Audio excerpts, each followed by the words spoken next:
welcome to my channel. This is the space where I share my journey in creativity and sobriety. I also look at the lives of other artists who battle with substance abuse and how it shaped their creative process. In this episode, I want to look at the life and photography of Dash No. Dash No, born Dashnell Snow on July 27, 1981, was raised on the Upper West Side of New York. He came from a prominent art family. His grandparents, Dominique and John D. Mennell, founded the Mennell Collection in Houston. They fled Europe during World War II and later built one of the most respected art institutions in the United States. Being there, it felt calm, deliberate, completely different from the life Dash No chose to live. But Dash rejected that world early. He rebelled, was sent to boarding school, and eventually returned to New York, where he became part of the graffiti crew Iraq. He chose a different path, a chaotic one, shaped by drugs, alcohol, and excess.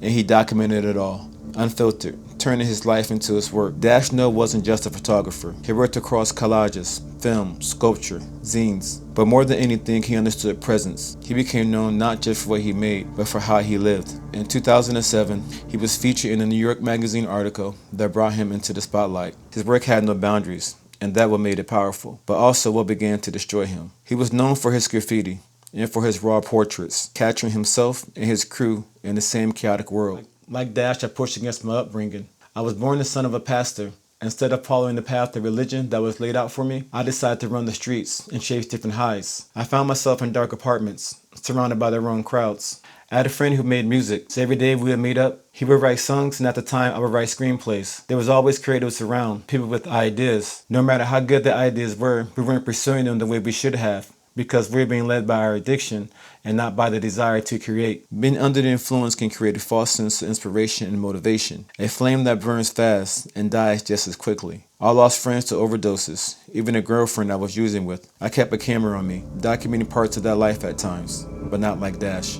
Dash No was often described as charismatic, a free spirit. As his popularity grew, so did his substance abuse. Unlike him, I was more self-aware, more hesitant, too aware of consequences to fully step into those darker spaces. Dash work wasn't about perfection. It was about proximity to the moment, capturing life as it happened, raw and uncut. He captured zines and artist books, small rough editions that blurred the lines between documentation and art. One of his most well-known works, I Love You Stupid, captured the world through Polaroid and writing. His approach was immediate, disposable, underground. He printed in small runs, gave them out in his circle, treated them as extensions of his life, not formal projects. What started in the streets eventually moved into galleries, like The Hole and Deech projects. There was no separation between the life he lived and the work he made. Some people romanticize about the life of an artist, collectors fighting over your work, being a legend whose work lives on forever. But that story comes with a cost. People said he was fake, that his success came from his background, being born into a wealthy family. But the people close to him knew this wasn't an act. He really lived that life. I don't think Dash No set out chasing fame. I think he found something that moved him and fully gave himself to it. Something that pushed him to create, regardless of what others thought. And maybe in that, he found a kind of peace, even within the chaos around him. But when a lifestyle becomes your identity, it's hard to separate yourself from it. At a certain point, it's not just something you do. It becomes who you are. And breaking away from that can feel almost impossible. Dash died in 2009 from a drug overdose, leaving behind a daughter.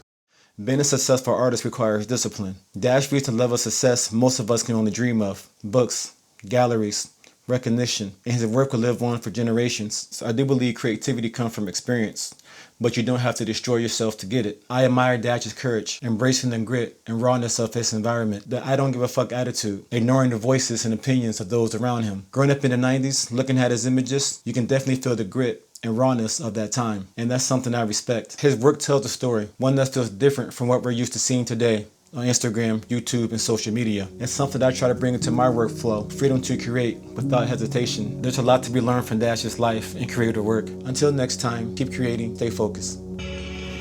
How would you define success? For whoever has success, the person themselves, just being content with what they've done over years or over whatever span of time. Just like people are excited about what you've done, can relate to it, or I don't know, you touch someone somehow, whether it's one or a million or whatever, you know?